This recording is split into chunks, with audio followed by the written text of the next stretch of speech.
Hoje nós continuamos aqui no programa falando a respeito da tragédia que acometeu o nosso querido estado do Rio Grande do Sul. No programa de ontem eu trouxe aqui vários depoimentos de pessoas que estão vivendo ali muito próximos essa realidade triste.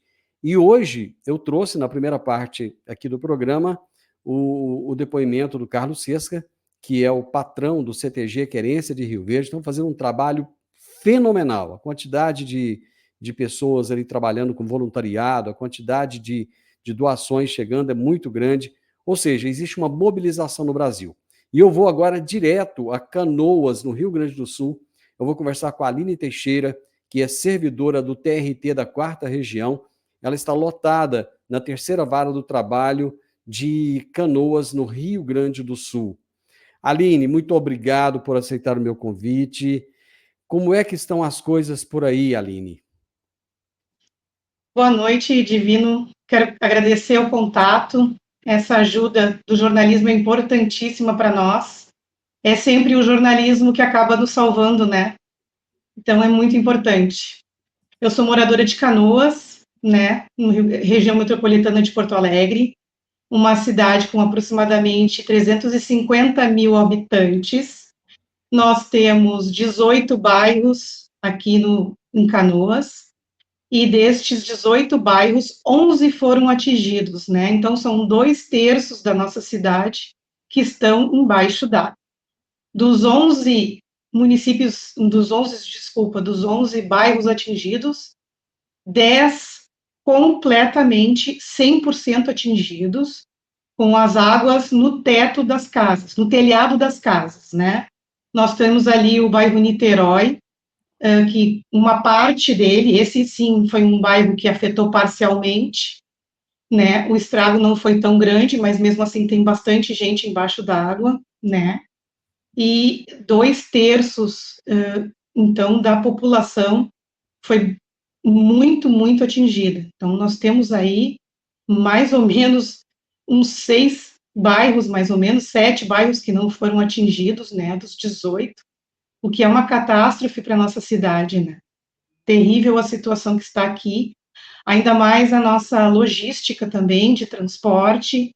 Nós temos dificuldades, nós temos mais ou menos uns 15, 18 quilômetros da capital, né? Nós somos a primeira cidade na BR-116 a encontrar Porto Alegre, é Canoas, né? Nós estamos grudados na capital do estado e nós não conseguimos acesso à capital do estado.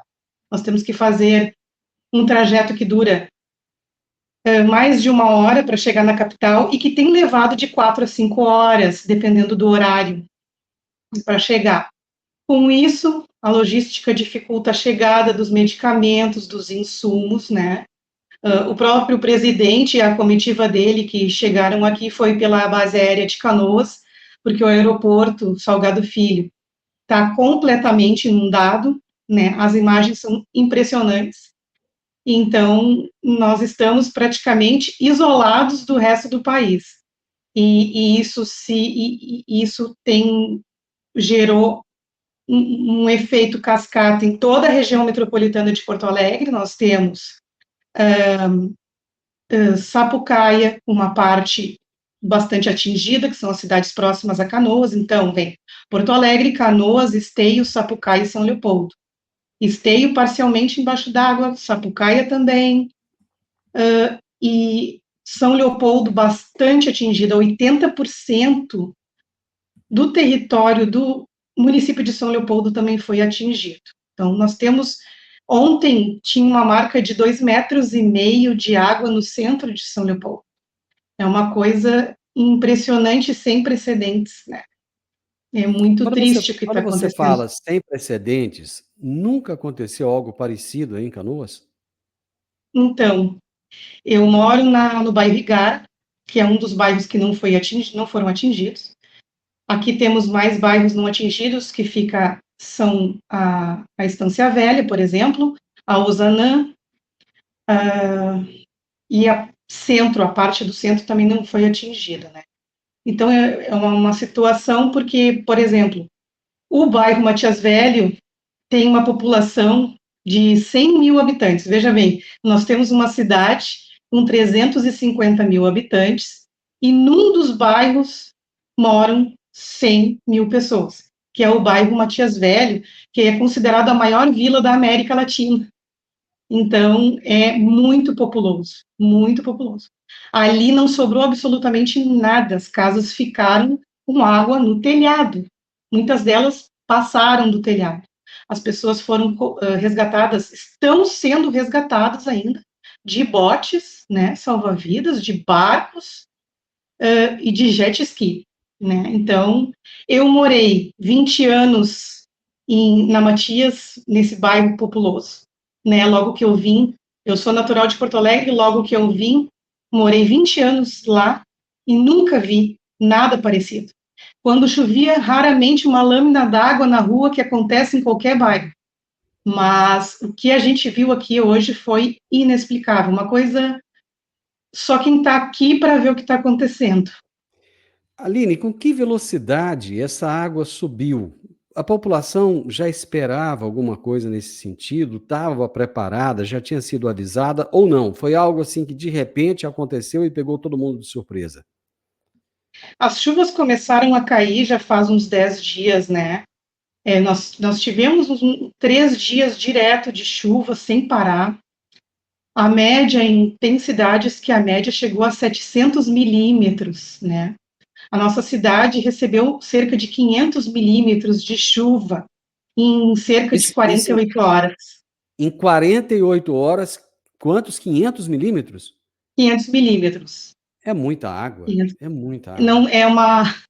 Ninguém acreditava, a gente acordava e dormia e era água, acordava e dormia e era água, e estava tudo bem, estava tudo tranquilo, porque essa água, ela caiu na serra, né, no centro do estado e na nossa Serra Gaúcha, né, e lá pegou o rio Taquari, por exemplo, que é um dos maiores que nós temos, o rio Jacuí, o rio Taquari, e essa água levou em torno de 2 dias, 3 dias, para ela descer para a capital, né?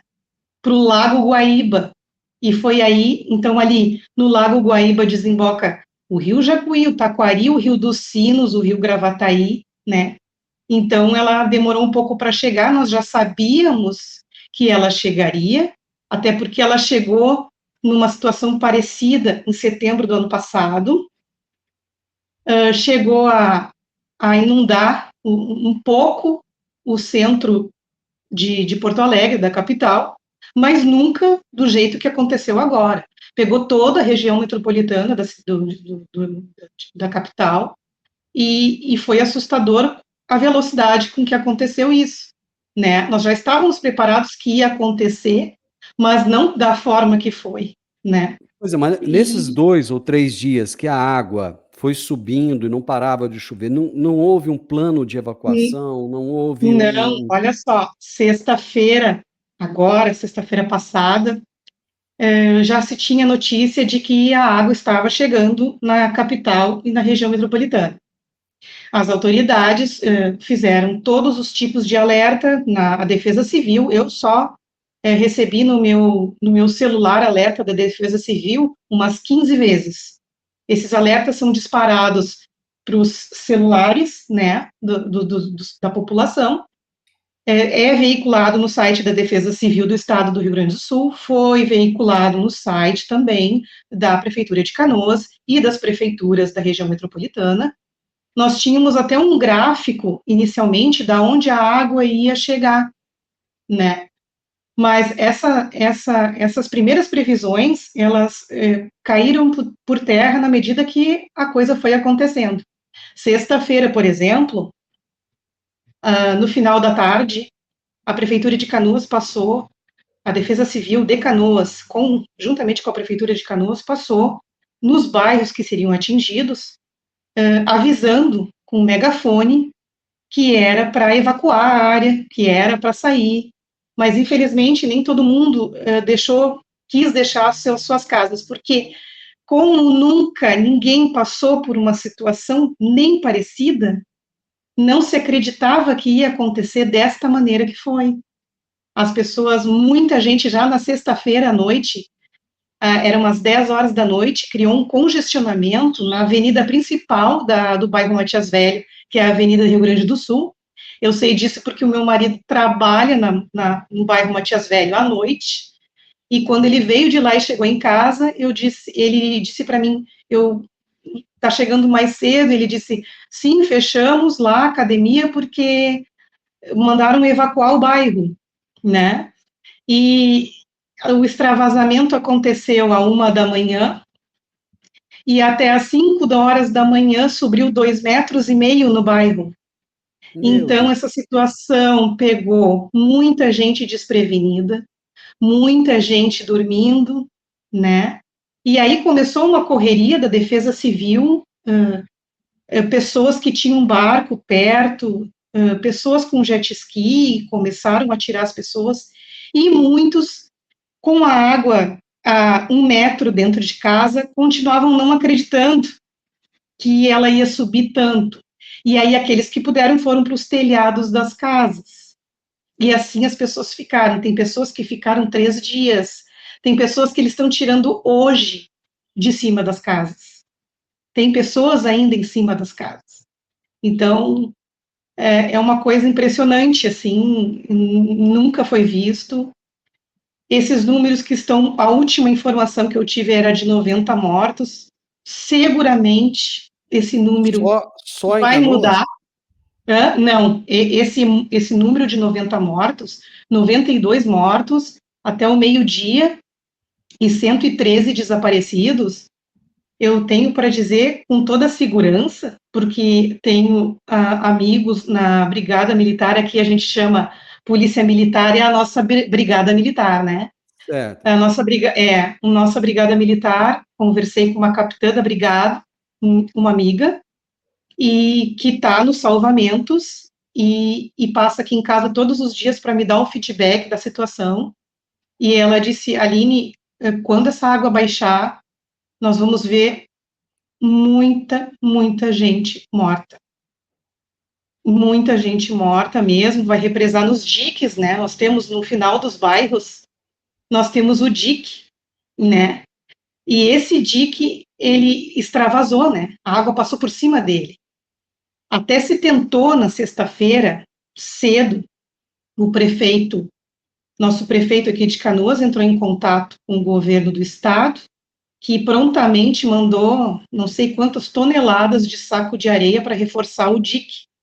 E não adiantou. A água veio com muita força, passou por cima do dique, e ele é alto, né? Então, nós ainda vamos ter uma tragédia muito maior quando essa água baixar. Porque não é fake news, eu tenho contato com muitas pessoas da área da segurança de Canoas, né, principalmente os policiais da Defesa Civil, a notícia de que eles estão fazendo, cada corpo que eles encontram boiando, vão amarrando uns nos outros, né, para que isso não se perca, para que eles possam, quando baixar a água, porque a prioridade agora, nesse momento, sempre foi salvar as vidas, né. Então, nós vamos ter aí pela frente, quando essa água baixar, que a previsão inicial era 30 dias, agora já está em mais de 60, então nós vamos ter uma situação bem difícil aqui na região metropolitana. E não estou falando nem da Serra, né? A nossa querida Serra, os nossos amigos Uhum. de Encantado, de Estrela, das outras, de Arroio do Meio, de Lajeado, de todas, de São Sebastião do Caí, de Monte Negro, que foi lá que tudo começou, eles estão nesse drama há mais tempo que nós aqui, né, também foram resgatados de bode, de jet Uhum. ski, né, também perderam tudo, estão em abrigos há uns 10 dias, mais ou menos, Uhum.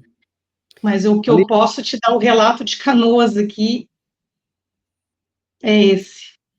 Aline, você tem passado o seu dia trabalhando aí nesses abrigos. Como é que tem sido esses dias aí para você?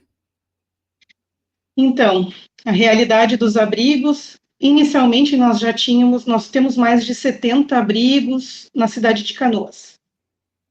Todas as escolas estaduais e municipais e particulares abriram suas portas. O mais chocante, as casas de festa infantil abriram as suas portas também, né? Nós temos as pessoas que têm casas de aluguel desocupadas abriram as suas portas. Aqui na minha rua tem casas de aluguel que estavam desocupadas. Eu passei hoje na frente, tem famílias, muitas famílias dentro nos pátios, nas casas, né? A sensibilização da população foi imensa, é uma coisa impressionante. Os abrigos, eu moro no bairro Igara, eu moro praticamente ao lado do Instituto Federal. Eu fui ali hoje entregar doações e ver o que eles precisam, né? Ali tem mais ou menos umas 500 pessoas. Tem o ginásio municipal de esportes, que fica na Avenida Araguaia de Canoas. Ali tem 600 pessoas.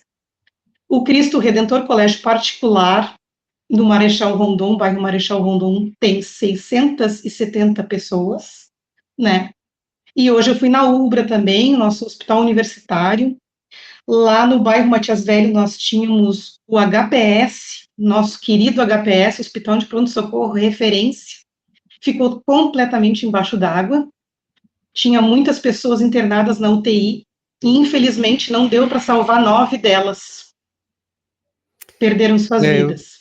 Eu fiquei sabendo dessa tragédia. Inclusive, eu ouvi um áudio seu, e daí começou o nosso contato, em que você falava da deficiência de medicamentos. Como é que Isso. está essa deficiência aí? Então, nós temos várias redes de farmácias, grandes redes de farmácias na cidade. Uma delas, o centro de distribuição fica em Eldorado, na cidade de Eldorado, que foi completamente devastado, né? Então, nós temos a medicação, os medicamentos que deveriam vir de Porto Alegre nos abastecer, estão custando a chegar. Então, eu fui nos abrigos que tem perto da minha casa, por exemplo, comecei ontem por esse abrigo que tem 600 pessoas, que é o ginásio municipal da Igara, aqui no bairro Igara. Ali eu fui direto falar com o pessoal da saúde e eles me deram uma lista de medicamentos que estavam faltando. Eles já tinham recebido bastante medicamentos, porque o que acontece? As unidades básicas de saúde que estavam do lado atingido perderam todas as suas medicações e os aparelhos, né? Medidor de pressão, medidor de temperatura, né? Oxímetro, né? O estetoscópio dos médicos, né? Então, eles estavam precisando de todo tipo de ajuda. À medida do possível, o governo Porto Alegre está tentando mandar para cá, mas nós temos vias bloqueadas. Então, muita coisa chega por helicóptero na base aérea de Canoas e é distribuído para os 2 hospitais de Canoas, e o maior deles que está recebendo é o Hospital da UBRA, o Hospital Universitário. Eu fui ali hoje. Então, o que eu estou fazendo? Eu estou indo nos abrigos maiores, onde tem uma equipe da saúde, né? Vejo a necessidade deles, tenho um apoio dos servidores do Tribunal Regional do Trabalho da 4ª Região, né? A gente montou uma corrente de solidariedade, eu arrecado a verba e vou e vejo o que precisa de remédios, né? É muita coisa. Por exemplo, ontem eu fui em 3 abrigos, onde não tinha aerolim, que é o primeiro socorro respiratório das crianças com asma, né? Então, aquilo me impactou muito, e eu fui em praticamente todas as farmácias abertas de Canoas e não consegui nenhum aerolim. E aí eu liguei desesperadamente para os meus colegas de Porto Alegre e perguntei, por favor, nas farmácias de Porto Alegre não tem?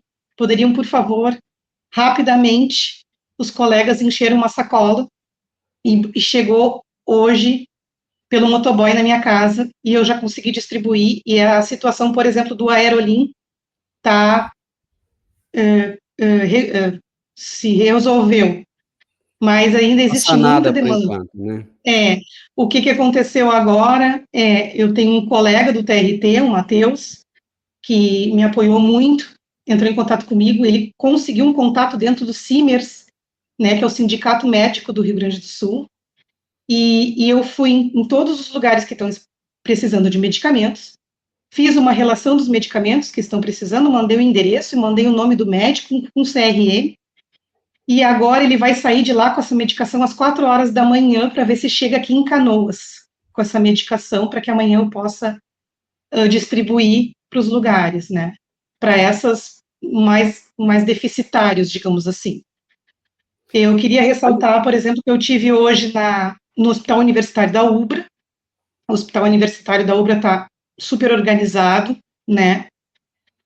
Tem o Hospital Universitário com a emergência na frente, atrás dela tem uma tenda do SUS que foi montada do governo federal, que está atendendo milhares de pessoas ali. Atrás desta tenda, mais lá atrás, tem cerca de 1.500 pessoas abrigadas e tem uma tenda da Cruz Vermelha. Então, quando a Cruz Vermelha e essa tenda do SUS precisam de suporte, eles pedem para o hospital universitário. Então, hoje eu entreguei muita doação no hospital universitário. Quando eu estava saindo de lá, uma médica, doutora Bianca, entrou em contato comigo e disse: Aline, os medicamentos que eu precisava eu já consegui, então agora nós estamos precisando mesmo de produtos de higiene pessoal, fraldas descartável adulto e infantil de qualquer tamanho.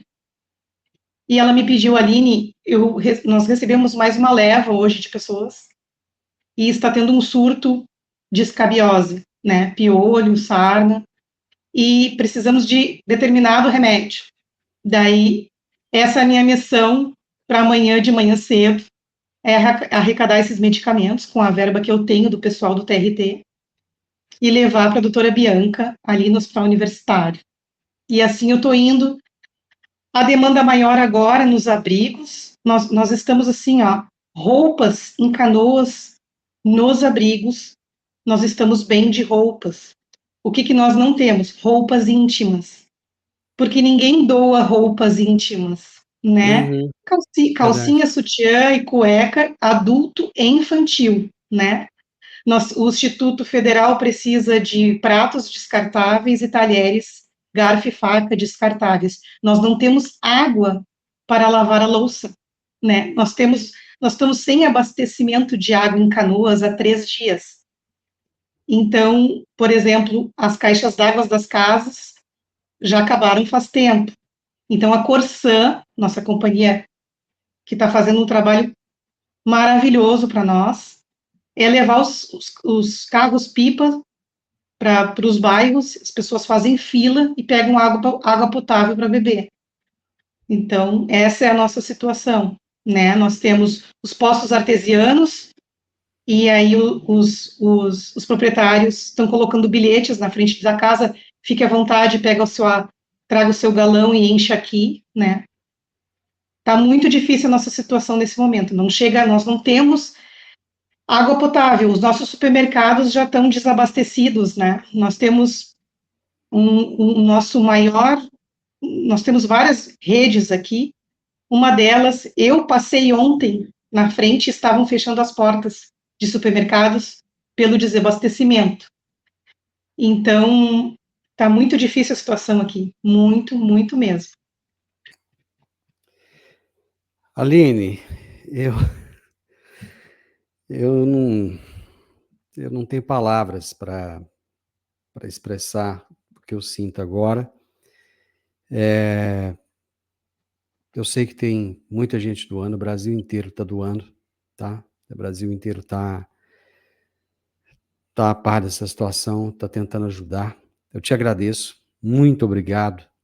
Que Deus te Posso dê falar uma força. coisa? Eu vi a tua Divino, eu vi uma entrevista que tu fez ontem, maravilhosa, né, com um outro cidadão aqui do Rio Grande do Sul, e tu, uma certa hora, perguntou para ele das fake news. Posso fazer Uhum, uma interferência aqui, bastante. Eu tenho uma coisa para dizer para o pessoal. uhum, Deixa eu só. Peraí, que eu tenho uma notícia para dar aqui. diga Algumas lá. fake news que foram. Algumas fake news, assim, muito sérias que foram espalhadas e eu vou desmentir agora. Por exemplo, não está sendo exigida nota fiscal de doações, tá? Importante. Não estão sendo multados os veículos de apoio a salvamentos, tá? Não é obrigatória a licença para pilotar barcos e jet skis em operações de salvamento. Não há fiscalização pelo governo do estado de marmitas feitas por voluntários. E o dinheiro doado pelo Pix oficial do Rio Grande do Sul vai direto para os salvamentos, não vai para o Caixa Geral do Governo do Estado do Rio Grande do Sul, assim como o Pix que foi disponibilizado pela Prefeitura de Canoas, também é uma conta bancária à parte do governo. Isso é muito importante dizer. Os caminhões não estão sendo parados na 101. Podem mandar caminhões do Estado, vocês vão ser recebidos aqui de braços abertos. Eu tenho certeza que a ANAC já tomou alguma providência, já sabem que nós não estamos recebendo aeronaves pelo Aeroporto Internacional Salgado Filho, mas a Base Aérea de Canoas, na medida do possível, está recebendo. Então, fiquem à vontade para nos ajudar. Sejam bem-vindos. Estamos precisando muito. Minha amiga, você prestou um grande serviço ao povo gaúcho, ao povo de Canoas. Que Deus te abençoe, que Deus te proteja, te dê força, te dê resiliência e te dê muita saúde mental também para conviver com toda essa situação. E vai me mantendo a par da situação por aí, porque nós vamos continuar no clamor aqui para que as pessoas continuem a ajudar. Muito obrigado, um grande abraço, fique com Deus. Muito obrigada. Eu conversei com a Aline Teixeira, que é servidora do TRT da 4ª Região, lotada na 3ª Vara do Trabalho de Canoas, no Rio Grande do Sul, e nós falamos sobre a tragédia que se abateu sobre aquele estado. E você que está me assistindo, você que está me ouvindo agora, por favor, ajude. Ajude com aquilo que você puder. Ela colocou aqui todas as necessidades, então aquilo que você puder doar, aquilo que você puder fazer, com certeza vai fazer a diferença. Por menor que seja a quantidade, vai fazer a diferença, porque são milhares, milhões de pessoas juntas ajudando, é que vão ajudar a reverter essa situação. Deixa um gostei pra gente aí, deixe um comentário, compartilhe com outras pessoas. Um grande abraço para você e continuamos aqui.